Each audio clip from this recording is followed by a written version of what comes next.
राज्य जितेबाला investment suo छुटिला 22 lakh कोटी टंकार प्रस्ताव आसिला 17 लाख कोटी टंका को इन्वेस्टमेंट करने प्रस्ताव आम अनुमोदन करलु एवं एमओयू करलु आमे ता भितरे हूँ 13 लाख कोटी टंकार 9 लाख लोक जॉब देबू आउ 145 एमओयू करलु। आज से बिजू बाबूंकर शिल्पर जो ओडिशा हम शिल्पर समृद्धि हम कथा जो कही से ओडिशा को समृद्ध करने बिजू बाबूंकर जो स्वप्न थिला ताकू निश्चित भाव में जन्म जयंती रे आज मु ये कथा को आज दृढ़ भाव में कहना चाहे आम सरकार ताकू पूरण करेंगे। ओडिशार अन्यतम श्रेष्ठ बरपुत्र ओडिशार पूर्वतन मुख्यमंत्री तांकर आज जन्म जयंती उत्सव आज से राज्य सरकार तरफ तांकर ये जन्म जयंती को एक आडंबरपूर्ण भाव में ये उत्सव को आज पालन करा जाउची। सकाळरू संध्या पर्यंत ये कार्यक्रम विभिन्न जगार सरकारी स्तर में करा जाउची। आजिर ये कार्यक्रम को सफल करने राजनीति ऊर्ध्वर रही दलमत निर्विशेष समस्त संपृक्त जनप्रतिनिधि मानक नेतृत्व को आज एठी निमंत्रित करा जाइथिला एवं ये कार्यक्रम आज निश्चित भाव में आज सफल होईछि।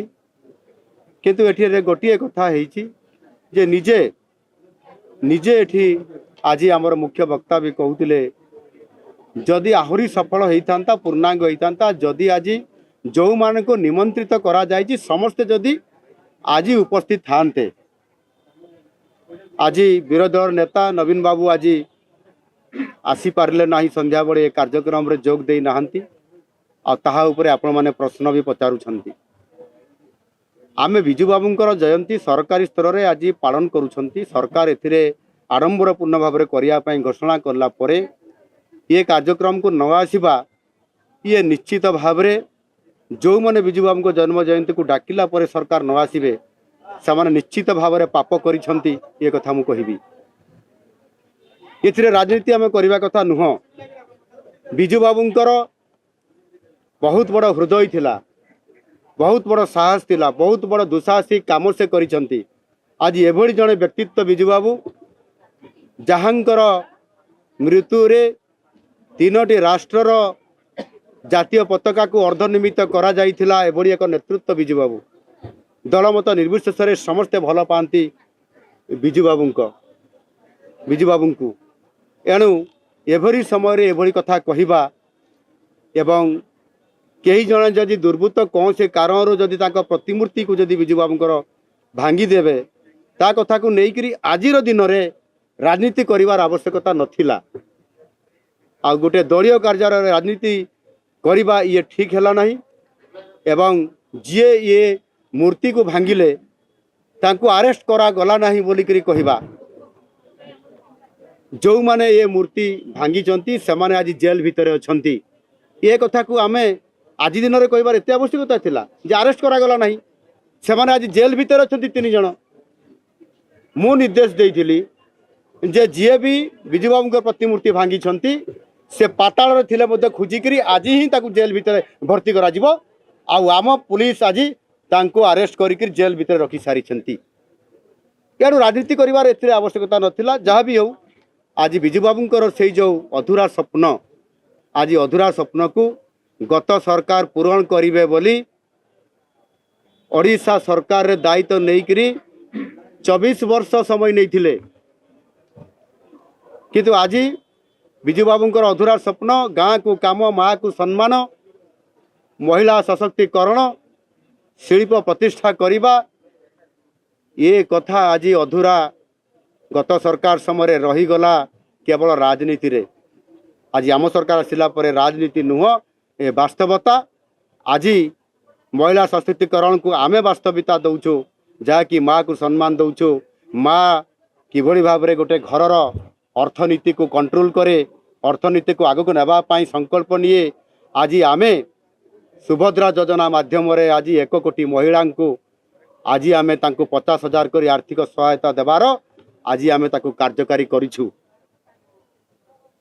गाँ को काम विजु बाबू जहाँ स्वप्न देखी जो संकल्प नहीं काम आरंभ करते डाइल्यूट कर दिगला पथभ्रष्ट कर अलग आड़ को निगला जो थे काम बदल मेसीन रे काम है एवं गाँव लोकटे श्रमिकटे काम पाइला ना पोखरी खोड़ा हम तो मेसीन रे रास्ता हम तो मेसीन रे गत सरकार ताकू करुले आ गाँ को काम बोली स्लोगान दौले। आज आम सरकार आसला आज विकसित गाँ विकसित ओडिशा ये योजना आज कार्यक्रम आम सरकार आसला आरंभ होती। प्रकृत में विजु बाबूंकर जो स्वप्न थिला गाँ को काम आज आम काम जोगाऊचु। से गाँव रे जो काम हम तार निष्पत्ति ग्राम सभा हम गाँव लोक मैंने ने 5 वर्ष 10,000 कोटी टंका गाँव विकास गाँव रे काम खर्च हम ये कथा विजु बाबू को अधूरा स्वप्न को आज आम सरकार अर्थात मोहन माझीर सरकार आज करने जो पण कर आज कार्यक्रम करूँ पूरा करने संकल्प नहीं। शिल्पर कथा आज जहाँ विजु बाबू अतीत तांकर समय करुले शिल्प कथा को गुरुत्व दे से निजे शिल्प प्रतिष्ठा करते एवं शिल्प सफलता अर्जन कला परे से समस्त शिल्प गुड़िक से आपंकर केन्दुझर जिलार Kalinga iron works pig iron हो किंबा आपंकर आहुरी अनेक बड़ बड़ कारखाना सरकार को से समर्पित कर देइथिले। से तांकर एभली एक दुसाहसिक से संकल्प निकरी काम करथिले। आज गत सरकार समय समस्त विजु बाबूंकर से शिल्प गुड़ी को गत सरकार बंद कर देइथिले चलई पारिले नाही। से पिग आयरन कारखाना ठू आरंभ करी ओटीएम ठू आरंभ करी विभिन्न चीनी सुगार मिल ठू आरंभ कर विभिन्न प्रकार आज आम सरकार आसला आम संकल्प नहीं से विजु बाबूंकर अधूरा स्वप्न को पूरण करूँ शिल्प को आग को नेबू आउ से उत्कर्ष ओडिशा ना रे आज आम जिते बड़े आम इन्वेस्टर्स मीट करलु विदेशरू एवं देशरू राज्यरू जिते बड़े इन्वेस्टमेंट रो सुओ छुटिला 22 लाख कोटी टंकार प्रस्ताव आसिला 17 लाख कोटी टंका को इन्वेस्टमेंट करने प्रस्ताव आम अनुमोदन करलु एवं एमओयू करलु आमे ता भितरे होउची 13 लाख कोटी टंकार 9 लाख लोकन को जॉब देबू आउ 145 एमओयू करलु। आज से विजु बाबूंकर शिल्पर जो ओडिशा हब शिल्पर समृद्धि हब कथा जो कही से ओडिशा को समृद्ध करने विजु बाबूंकर जो स्वप्न थिला ताकू निश्चित भाव में तांकर जन्म जयंती रे आज मु ये कथा को आज दृढ़ भाव में कहना चाहे आम सरकार ताकू पूरण करेंगे। आम निरंतर भाव में आम एक करी आज ओडिशा को भारत वर्ष रे अर्थनैतिक दृष्टिकोण एवं यहाँ को ओडियार अस्मिता को भारत वर्ष रे एवं यहाँ को प्रतिपादन करने आम जो संकल्प नहीं ता निश्चित भाव में पूरा करूँ। धन्यवाद।